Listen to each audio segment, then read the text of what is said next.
Okay, we're up to Perek Hey, Mishnah Aleph in Sanhedrin. We continue from the previous Perek, where the Mishnah describes the procedures for capital punishment, for capital cases. So after the Dayonim warned the Eidim to avoid giving false or faulty testimony, they then ask the Eidim when and where the crime took place. Where and when the crime took place. The crime, the capital crime. So in the first Mishnah, Mishnah Aleph, we're speaking about Chakiros. And in the second Mishnah, Mishnah Beis, we will be talking about Bedikos. Right? There's Chakira and there's Bedika. Chakiros or Bedikos.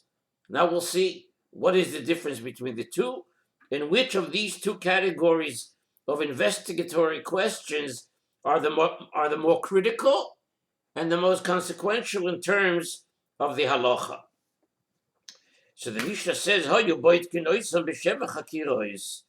Dayonim would examine the witnesses. By the witnesses, we of course mean each witness, one witness, two witnesses, 3, 4, as many witnesses as there are. As many witnesses as there are to the case, to the crime. Each would be questioned separately. They would examine each of the witnesses with 7 standard questions. What are the 7 standard questions? Be'ez shavua. Be'ez shavua. Shavua here doesn't mean week. Shavua here means in which Shemitah cycle did the crime occur. Right? Every 7th year is the Shnas Shemitah. This coming year, Tafshin Pei Beis, will be Shemitah year. So every 7th year is a Shemitah year, when the land in Eretz Yisrael may not be worked and debts are cancelled. A Shemitah cycle consists of the 6 years that come before the Shemitah and the Shemitah year itself. So after 7 of these cycles, there is, of course, the year of Shnas HaYovel, the Shnas HaChamishim, the Shnas HaYovel. And then the cycle starts again. So the first way in which a year is identified is that a year was identified by the number of Shemitah cycles after the last Yovel and by the number of the year within that Shemitah cycle. For example, the 18th year after the Yovel is the 4th year of the 3rd Shemitah cycle. Okay, so that's Be'ez Shavua. In which Shemitah cycle? Be'ez Shana. In what year? In what year of the Shemitah cycle? Be'ez Chodesh. In which month? Bekama b'Chodesh. On which day of the month? Be'ez Yom. On which day of the week? Be'ez Shah. What time? What hour of the day? And finally, Be'ez Mokom, in which place? So the witnesses had to tell the Dayonim the time and the place of the crime, because without this information, their testimony is totally invalid. Which means that if the Eidim do not state the time and the place of the event about which they're about which they're testifying, their testimony cannot be used, because without knowledge of the time and place, it is impossible to subject their testimony to the process of hazama, and then it's called edus she'i ata yochel hazima. Hazama occurs when witnesses testify that a crime was committed at a certain place at a certain time, and then other witnesses testify that the first witnesses were with them, Imanu Ayisem. You were with us at that time. You were with us at that place. For example, the first witnesses said that the crime occurred at midday on the first day of Nisan in Yerushalayim. And the second set of witnesses come along and say that the first witnesses were with them at that time in Lod, in Haifa. So the Torah has a absolute principle that we are to believe only the second set of witnesses and assume that the first witnesses were lying. The lying witnesses are called Eidim Zoimimim.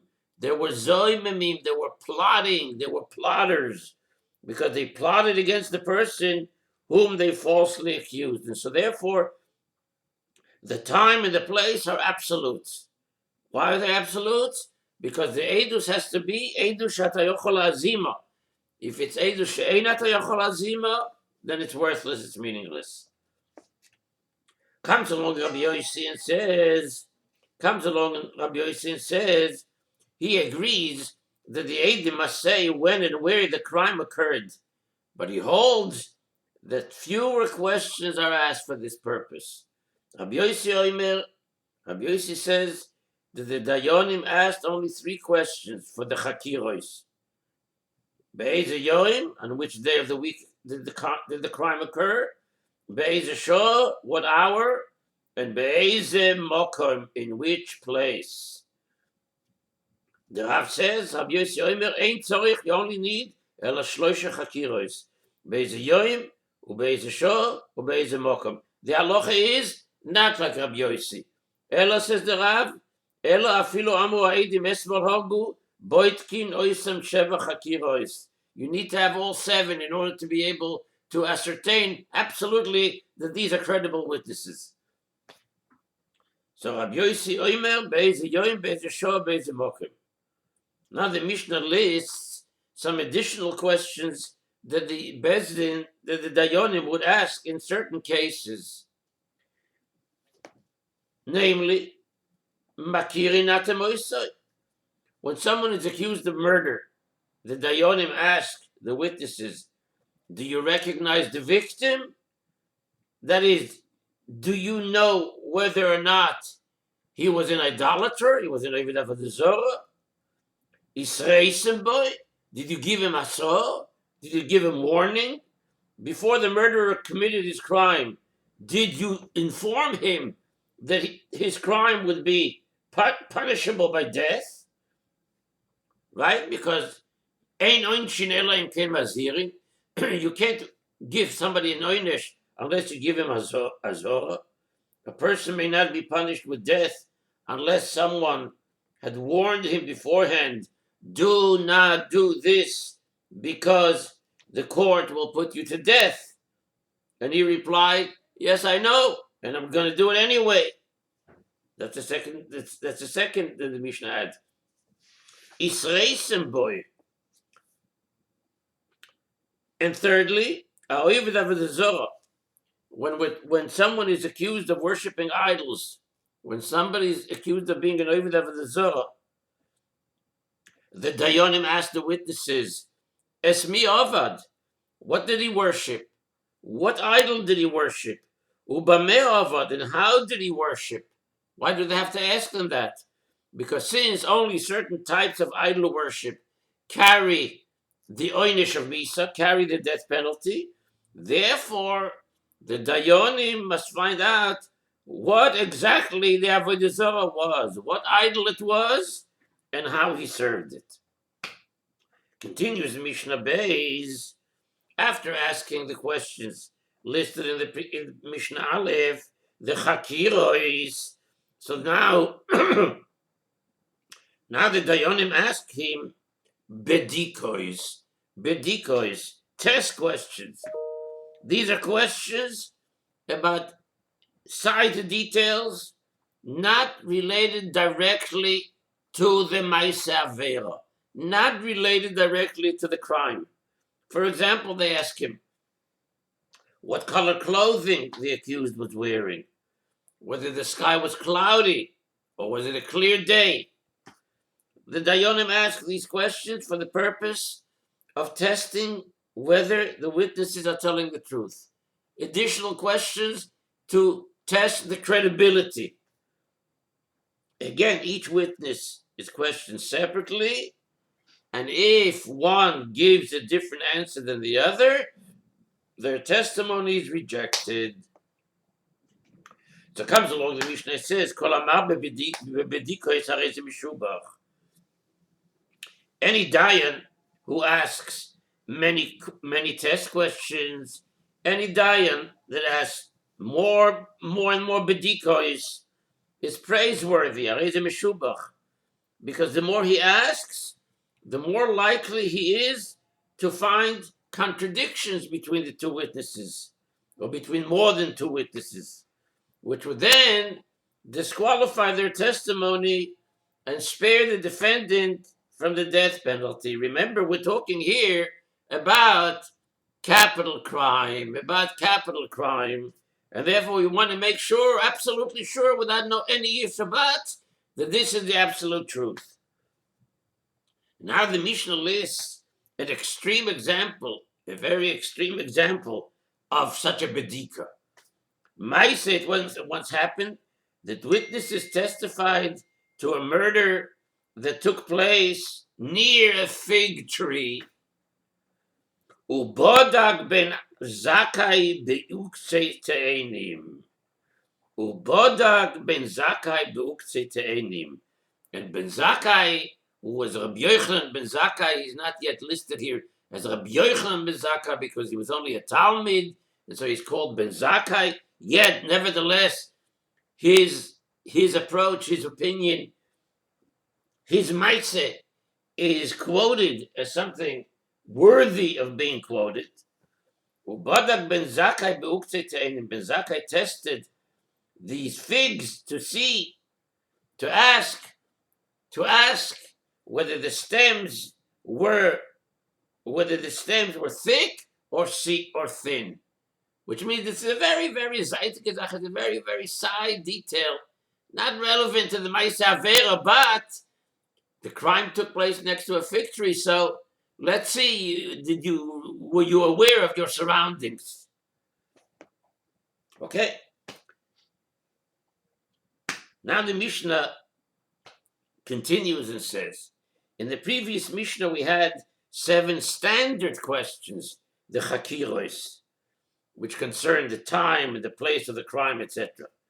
Now our Mishnah comes along and continues by stating a difference between the halachas relating to the chakiros and the halachas relating to the bedikos. There's a very basic difference between the standard questions of the chakiros and the standard questions of the bedikos.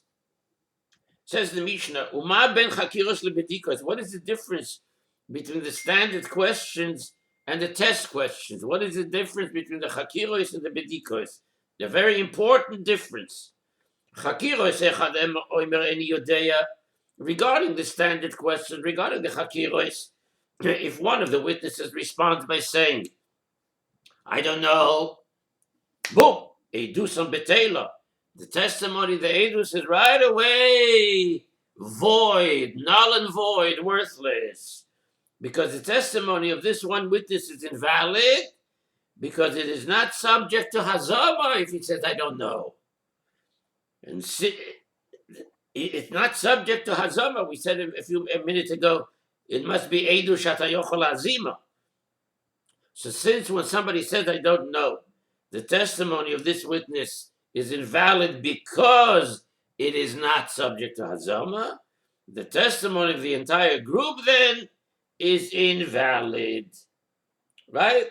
And even if there are 100 witnesses and only one fails to answer one of the questions, one fails to answer one of the 7 questions, one of the chakiros, the testimony of the entire group is null and void, because when the testimony of one witness is not subject to hazama, not only is his testimony disqualified, but so is the testimony of the other members of the group. So that's the first. Ma ben chakiros ledrishos, ma ben chakiros lebedikos, chakiros echad omer ein yodea, edusam bethela. But by bedikos, says the Mishnah, but regarding the test questions, the additional details, not the absolute 7 questions of the Chakirois. By Bedikois, if Echadem Oimeren Yodeh, if one says, I don't know, Vafilu Shnayim Oimen Yoidim, and even two say, I don't know. Edusan Kayemes, the testimony stands as acceptable. It doesn't matter that the witnesses can't answer the Bedikois questions accurately or all of them, because these questions are only about side details that do not directly affect the Maisa crime, the Maisa Avera. However, the Mishnah continues, the following halacha applies to both types of questions. The following applies both to Chakiros and to Drishos. Echad Chakiros ve'echad Bedikois, regarding both the standard questions and the test questions, Bisman shemakchishim zeh zeh, if the witnesses contradict each other by giving different answers to the same question, then they do some betela, then their testimony is void, because a contradiction, even in a side detail, shows that at least one witness is unreliable. Even if many witnesses say the same thing and just one witness of the group contradicts them, the testimony, the edus of the entire group is null and void. This is true in regard to test questions as well. Now let me just add one more point, and that is that the Mishnah here refers only to capital cases.